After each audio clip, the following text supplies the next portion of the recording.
mais béton.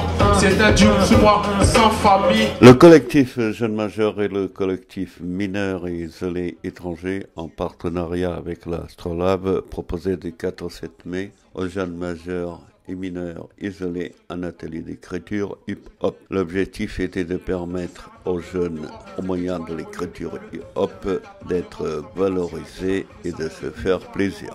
La finalité étant de produire une chanson et un clip qui pourra être utilisé pour médiatiser leur savoir-faire et leur situation. L'ensemble a été fait avec des intervenants hip-hop à l'Astrolabe qui a prêté ses locaux et son équipe. Il est important de rappeler qu'à l'heure où le Conseil général et la mairie diminuent les crédits alloués au social, des jeunes sont à la rue. Ils n'ont aucun moyen financier de subvenir à leurs besoins alimentaires. Proposer un stage hip-hop aux jeunes sans-papiers, pourquoi ?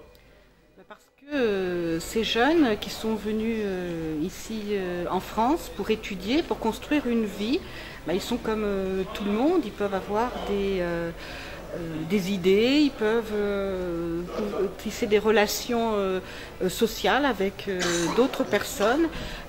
Donc on a proposé, on a préparé avec eux le fait de préparer un stage avec des musiciens pour qu'ils expriment et qu'ils montrent qu'ils peuvent avoir du talent eux aussi.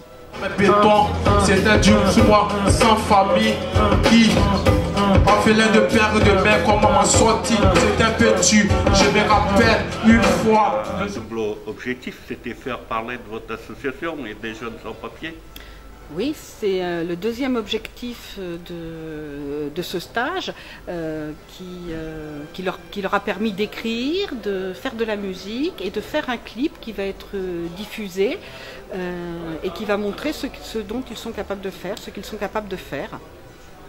Alors la situation des jeunes sans-papiers, elle est laquelle actuellement ? Alors actuellement, la situation des jeunes mineurs isolés étrangers est celle que leur a fait le Conseil général en refusant de les prendre en charge. À savoir qu'avant ils pouvaient être dans des foyers avec des éducateurs et à partir de ce moment-là ils allaient à l'école, ils rentraient en formation professionnelle et puis après, une fois qu'ils avaient terminé leurs études, ils construisaient leur vie d'adulte.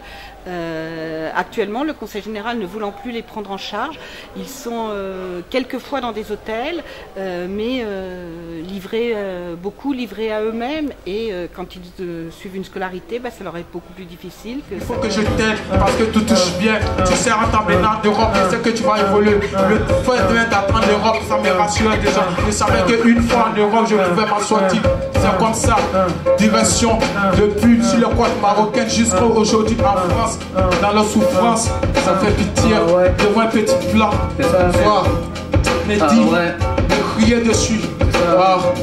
La vie n'est pas facile. Aujourd'hui, je suis là. Petit que je suis à 17.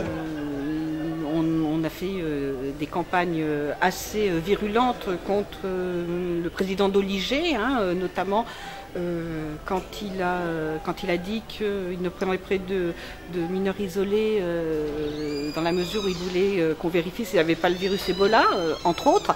Là, avec l'élection du nouveau président du Conseil général, on a demandé une entrevue. On va rédiger une lettre pour demander une entrevue. Et de toute façon, nous, quel que soit le président du Conseil général qui soit élu, on maintiendra toujours la même position. On estime que ces jeunes, ils ont à être pris en charge par l'ASE, comme le prévoit la loi, qu'on ne doit pas leur faire subir de tests osseux. À ce sujet, on fait signer une pétition actuellement et on pèse pour l'interdiction de ces tests osseux. Et donc, le nouveau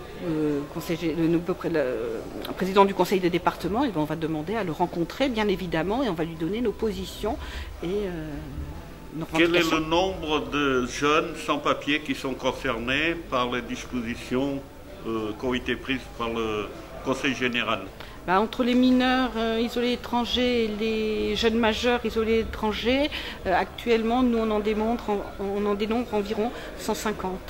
Béton, c'était du moi sans famille qui orphelin de père et de mère, comment m'a sorti, c'est un peu dur. Je me rappelle une fois, le jour des bétons là, c'est décidé d'aller